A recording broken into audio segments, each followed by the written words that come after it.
क्या हाल है ninth class. देखो तो आज हम क्या करने वाले हैं, देखो तो अब हम पढ़ेंगे क्या अपने मोस्ट इंपॉर्टेंट टॉपिक्स जो कि हमारे पेपर के लिए बहुत इंपॉर्टेंट है।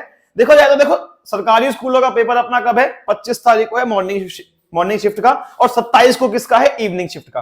तो दोनों शिफ्ट के हिसाब से जो अपने पास मोस्ट इंपॉर्टेंट क्वेश्चन बनते हैं, चाहे वो तुम्हारे प्री बोर्ड्स में थे या फिर चाहे तुम्हारे जो हाफ ईयरली में थे, सबको मैंने देखा है। ठीक है, कुछ क्वेश्चन मैंने ढूंढे भी हैं, तो सबको हम क्या करेंगे एक साथ देखेंगे कहां पे, इस वीडियो के अंदर, और जानेंगे कि हमें कौन कौन से टॉपिक्स को कैसे कैसे पढ़ना है।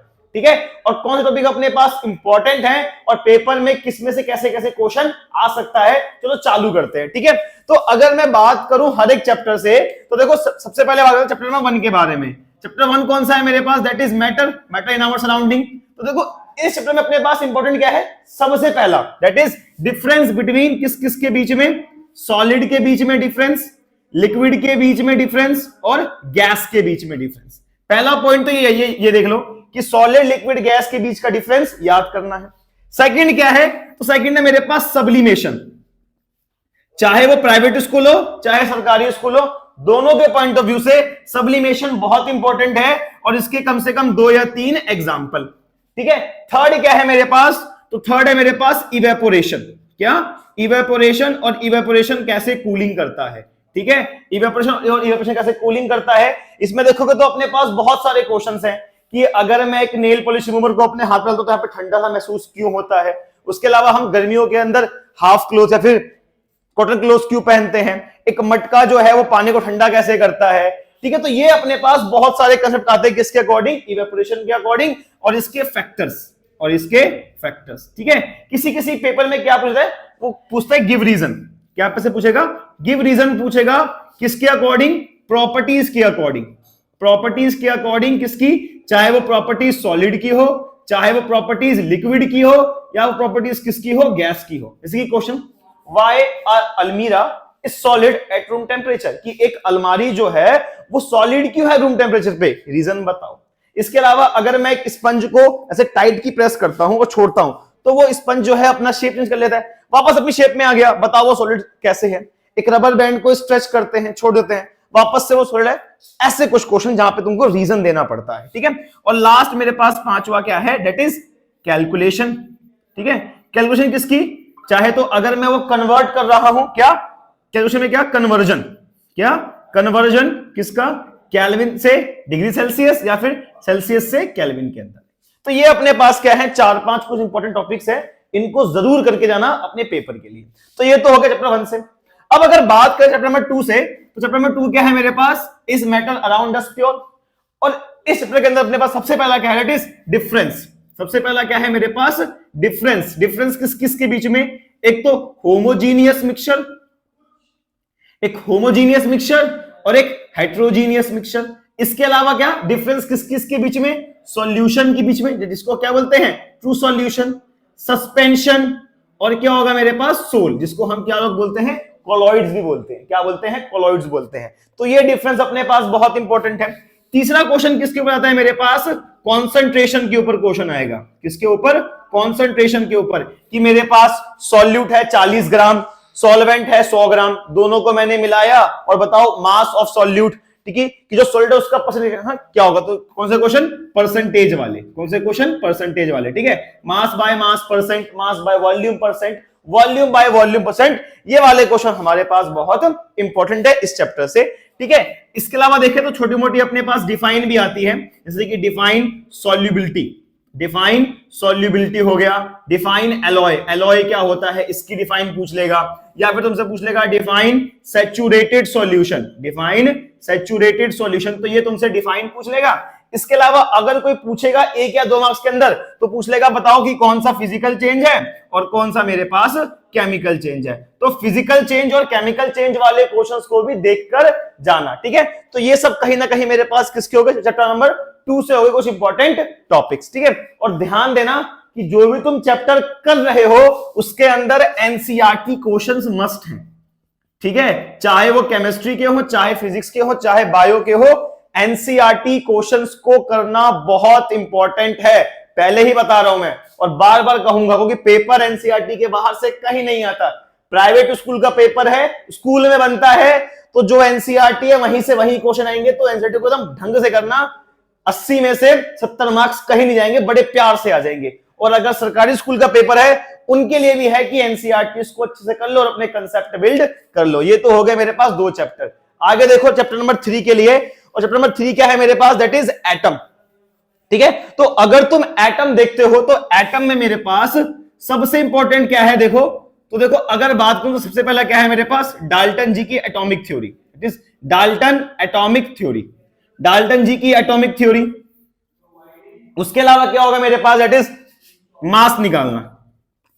क्या मास निकालना, वो है मॉलिक्यूलर मास। चलो ये तो अगले में कर लेंगे, कोई दिक्कत नहीं। ठीक है, कौन सा, मॉलिक्यूलर मास, किसी भी आइटम्स का मॉलिक्यूलर मास। जैसे कि मास बताओ H2O का मास क्या होगा, Cl2 का मास क्या होगा, NaHCO3 का मास क्या होगा, तो तुमको उसके मास दिए रहेंगे, बस उससे अपना मास निकालो, तुम्हारा काम खत्म हो जाएगा। ठीक है, तीसरा अगर देखूं तो क्या आएगा, दैट इज, इसको लिख लो ढंग से, that is poly atomic ions. बहुत सरकारी प्राइवेट दोनों के लिए बहुत इंपॉर्टेंट है, बहुत ज्यादा। That is poly atomic ion और इसके एग्जाम्पल।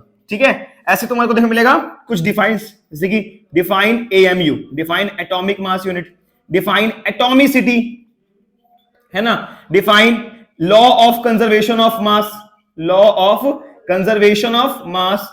इसके अलावा पूछ सकता है कि वो डाल्टन जी का वो कौन सा थ्योरी का जो पोस्टुलेट है, डाल्टन जी का कौन सा पोस्टुलेट है जो कि law of conservation of mass को क्या करता है, फुलफिल करता है, या फिर लॉ ऑफ कांस्टेंट प्रोपोर्शन को फुलफिल करता है, तो वो तुमसे वो भी पूछ लेंगे पोस्टुलेट्स के बारे में। ठीक है, इसके अलावा देखें तो हमारे पास क्या है, फॉर्मूला कैसे बनाया जाए, है ना, कि AlCl3 कैसे बनेगा, एल्यूमिनियम क्लोराइड, Na2CO3 कैसे बनेगा, सोडियम कार्बोनेट। तो फॉर्मूला मेकिंग वाले भी अपने पास क्या है, इंपॉर्टेंट टॉपिक्स है। ठीक है, तो क्या फॉर्मूला मेकिंग, फॉर्मूला मेकिंग, ये अपने पास क्या है, कुछ इंपॉर्टेंट टॉपिक्स है, इनको पढ़ लेना ढंग से। ठीक है, अब नेक्स्ट अगर मैं देखूं तो चैप्टर नंबर 4 आता है मेरे पास।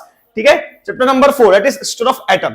तो चैप्टर नंबर 4 के अंदर, ठीक है, तुमको नील बोर साहब का, नील बोर साहब का एटॉमिक स्ट्रक्चर ढंग से याद करना है। एटॉमिक मॉडल था ना वो KLMN वाला की जो, ठीक है, वो नील बोर साहब का एटॉमिक मॉडल ढंग से याद करना है। और तुमको क्वेश्चन पूछने को आ जाएगा कि तुम्हारे पास एक एलिमेंट है, मान लो Mg है, मैग्नीशियम, तुम इसको क्या करो, पहले तो इसका लिख के दिखाओ इलेक्ट्रॉनिक कॉन्फ़िगरेशन। क्या लिख के दिखाओ, इसका इलेक्ट्रॉनिक कॉन्फ़िगरेशन लिखो, देन इसको KLM में क्या करो, शेल्स के थ्रू इसको रिप्रेजेंट करो। तो ऐसे क्वेश्चन तुमको देखने को मिलेंगे कहां से, चैप्टर नंबर 4 से। उसके अलावा अपने पास क्या आता है, दैट इज देखोगे तो रदरफोर्ड साहब का लिमिटेशन।